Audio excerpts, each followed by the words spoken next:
വളരെ മനോഹരമായ ചില വിധികൾ ചില സമയത്ത് വരും. ചിലപ്പോൾ പിന്തിരിപ്പൻ വിധികളും വരും. പക്ഷെ നമ്മുടെ മുഖം നോക്കി, നമ്മുടെ സൗന്ദര്യം നോക്കി, നമ്മുടെ ഇഷ്ടാനിഷ്ടങ്ങൾ നോക്കി സുപ്രീം കോടതിക്കും ഹൈക്കോടതിക്കൊന്നും വിധി ഇറക്കാൻ പറ്റത്തില്ല. വിധി വിധിയുടെ രൂപത്തിൽ പോവും. നീതിപീഠം, നീതിദേവത കണ്ണടച്ചിരിക്കുന്നു എന്ന് പറയുമ്പോൾ പിന്നെ അത് പിന്നെ എന്താണ്, നീതിയുടെ മുന്നിൽ എല്ലാവരും തുല്യരാണെന്നൊക്കെ പറയുമ്പോൾ ചില വിധികൾ കേൾക്കുമ്പോൾ നമുക്ക് വട്ട് വരും.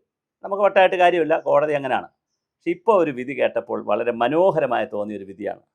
ഒരു കുടുംബം പരിപാലിക്കുന്ന വീട്ടമ്മയാണല്ലോ സാധാരണ ഈ വീട്ടിലെ ജോലികൾ കൂടുതൽ ചെയ്യുന്ന, ഭക്ഷണം പാചകം ചെയ്യുക, വീട്ടിൽ ഒരുപാട് ജോലികൾ ചെയ്യുന്ന, കൂടുതൽ ജോലി ചെയ്യുന്നത് വീട്ടമ്മമാരാണ്. അവർ ഒരു പരാതിയും പറയാറില്ല, രാവിലെ തൊട്ട് അങ്ങ് ചെയ്യും.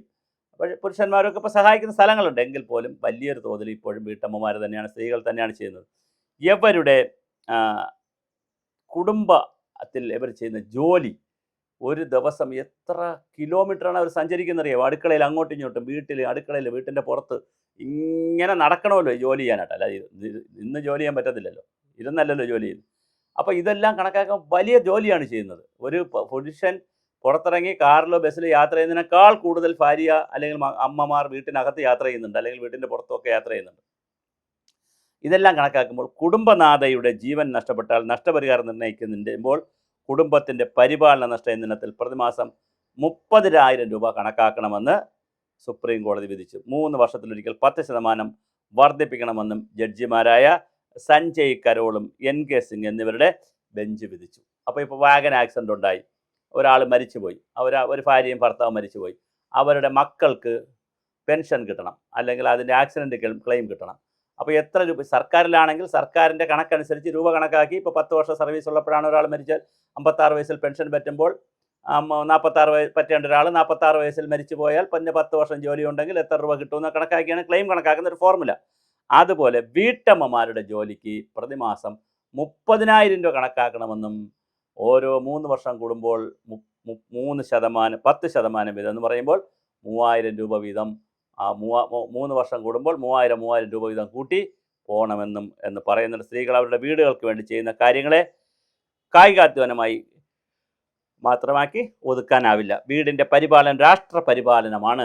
അവർ രാഷ്ട്ര നിർമ്മാണത്തിൽ പങ്കാളികളാവുകയാണ്. സ്ത്രീകളുടെ മരണത്തെ തുടർന്ന് കുടുംബത്തിനുണ്ടാകുന്ന നഷ്ടം നിശ്ചിത തുകയിൽ ഒതുങ്ങുന്നതല്ലെന്നും കോടതി പറഞ്ഞു. വീടുകളിലെ സ്ത്രീകൾ ചെയ്യുന്ന ജോലികൾക്ക് പണപരമായ മൂല്യം നിശ്ചയിക്കുന്നതിനപ്പുറം അതിനെ കൂടുതൽ ആക്കാനാണ് കോടതി ശ്രമിക്കുന്നത്. മനോഭാവങ്ങളിൽ മാറ്റം വന്നിട്ടുണ്ട്. വീട്ടുകാര്യങ്ങളിൽ നിർവഹിക്കുന്ന വിവാഹിതയെ ചിലപ്പോൾ ഹൗസ് വൈഫ് എന്നല്ല ഹോം മേക്കർ എന്നാണ് വിളിക്കുന്നത്. ഈ മാറ്റത്തിന് സുപ്രീം കോടതിയുടെ ഭാഗത്തുനിന്ന് ബോധപൂർവമായ ശ്രമം ഉണ്ടായെങ്കിലും പലപ്പോഴും പഴയ പ്രയോഗം തന്നെ തുടരുകയാണെന്നും, ഇപ്പോൾ ഹോം മെയ്ഡ് എന്നൊക്കെ പറയുന്ന ഹൗസ് വൈഫ് എന്നല്ല ഇപ്പോൾ പിന്നെ ഹോം മേക്കർ എന്നാണ് വിളിക്കുന്നത്. അപ്പോൾ ഹൗസ് വൈഫ് മാറി ഹോം മേക്കറൊക്കെ ആയി.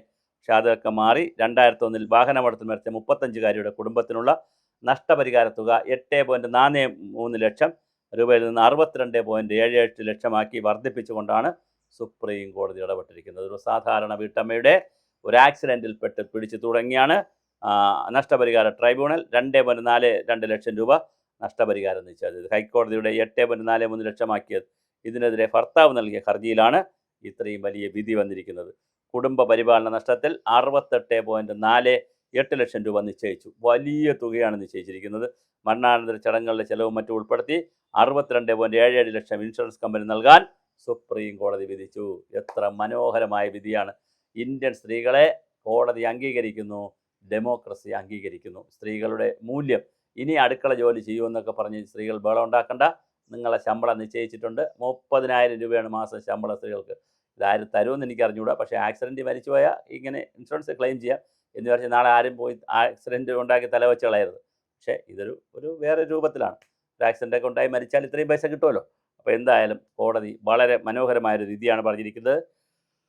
ഒരു സ്ത്രീ വീട്ടിൽ ജോലി ചെയ്ത് തുടങ്ങുമ്പോൾ അവരുടെ മാസശമ്പളം 30,000, 3 വർഷം കൂടുമ്പോൾ അവർക്ക് 10% 3,000 രൂപ കൂട്ടി കണക്കാക്കണം. അപ്പോൾ കുറേ വർഷം ജോലി ചെയ്തിട്ടുള്ളവരാണെങ്കിൽ, പ്രായപൂർത്തിയായി കുറേ വർഷം ജോലി ചെയ്തിട്ടുള്ളവരാണെങ്കിൽ അത്രയും തുക അവർക്ക് കണക്കാക്കി.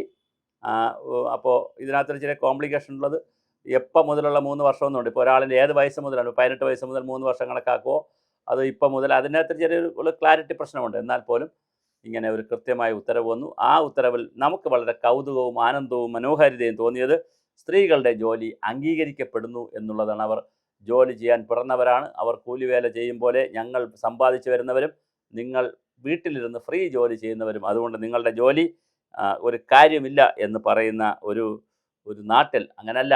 സ്ത്രീകളുടെ ജോലിക്ക് വിലയുണ്ട്, അതിനൊരു മൂല്യമുണ്ട്. ആ മൂല്യമിട്ടാൽ ഒരു 30,000 രൂപയുടെയെങ്കിലും മൂല്യം മാസം വരും, മിനിമം ആണ് എന്നാണ് കോടതി പറഞ്ഞിരിക്കുന്നത്. മനോഹരമായ ഒരു തീരുമാനമാണ്.